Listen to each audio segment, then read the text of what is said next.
So Ranjit, welcome to the Drive for Innovation. We've pulled into our driveway here in our little home at Renesas, but also welcome to Renesas because you're brand new. You were at 2Wire doing gateway technology, and now you're Vice President of Engineering at Renesas. Yes, I am. Thank you very much, Brian. I'm very happy to participate in this event. So you're fresh on the job here, a large company trying to embrace the networked home, the networked society. Mm-hmm. Tell us about your vision for the technological roadmap and what Renesas is going to bring to the party.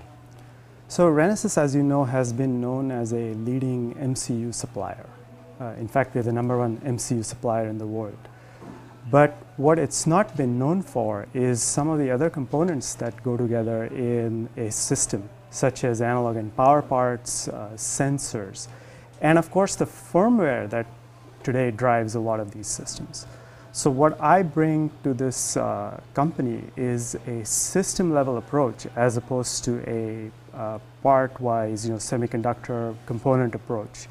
Because I come from a communications background and we were building systems. I come from a startup background, so I'm all about creating new solutions out of the products that Renesas has. So analog and power is a core area of focus for us. So I want to ask you a question in your role as an engineering manager. Mm-hmm. But first, your team here is over 100 engineers. That's right. How big was the team at 2Wire? The team at 2Wire was bigger. I mean, there was, of course, they were located in different countries. Overall, we had a team of close to 400 people developing the gateway platform.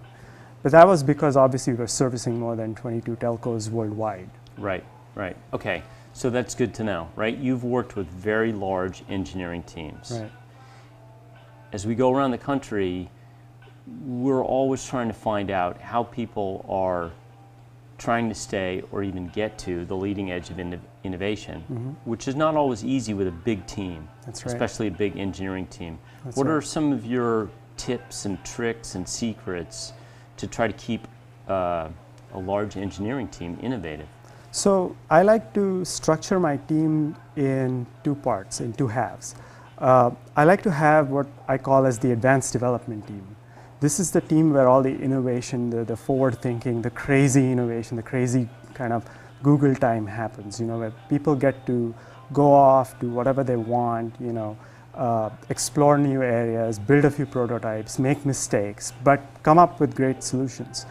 And this is the team where, I spend a lot of time with, my personal time with, because I'm tasked with really creating these new solutions that Renesas is looking to bring to the market. So when this team goes off and creates their solutions, we do a lot of proof of concept work and then take it around to our customers to demo this work. Once we know we have latched on to something good, we then take that to the next level, which is then more of the implementation, the kind of reference design team. So we don't make systems here in Renesas, obviously. We make semiconductors. But we do put together these very complete reference platforms, evaluation platforms that customers can take. So what kind of characteristics in your two-team approach are mm-hmm. you looking for on your implementation team, and also for that, what was the phrase you used? The advanced development. The advanced development team. Yes. They must be different characteristics. Actually, they're not. So what I like to do is, I don't like to classify anybody as an innovator and not an innovator.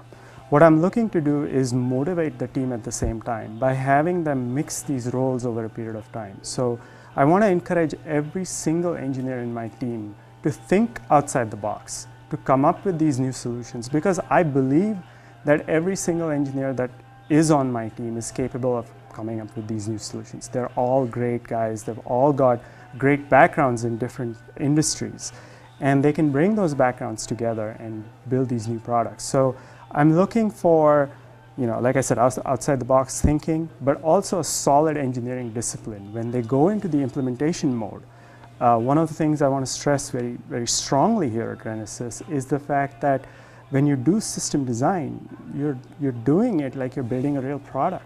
We should do all the planning, all the design, architecture, all the documentation necessary as if we're building a final product. because we take that and use that as collateral for all these reference designs we put in front of customers. So much of innovation is about making mistakes and learning from mistakes. Yes. But how do you incentivize that, or how do you make sure that your engineering team is comfortable enough with making mistakes without fearing that the next time around they're not going to take that risk because they don't want to make the mistake? Right. So when I came in, one of the things that I did right away was talk to every single engineer in the team, and it took a while because my team spread out all over the nation. So I spent a good 2.5 months traveling, talking to all these people, and once I got down to talking to them, I come from an engineering background, so it was very, very easy for me to relate one-on-one, establish that rapport with every single engineer, so that they knew where I was coming from. It wasn't just another title at the top of the org chart. It was establishing that personal connection with every engineer. When I did speak to them, it's not very surprising to know that these guys are spending their nighttime or off hours doing all these cool things. I mean, people are into robotics, people are into doing teardowns, analyzing stuff. Some people have better labs at home than a lot of other companies have in their offices. So it didn't take very long for me to incentivize them. All it took was a little nudge in the right direction saying, I'm going to support you to do this, which is going to benefit our company. And so it was really easy for me to get them going along that path. And once you have this advanced development team concept, there's no pressure for schedules and there's no pressure for meeting deadlines, because you can't really put a deadline on innovation.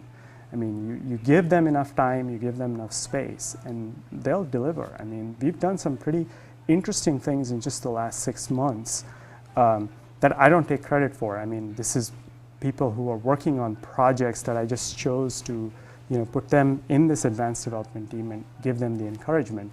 But it goes to show that there's talent that's lacking in the organization. I mean, it just needs to be brought out. Yep. Thank you. Thank you very much.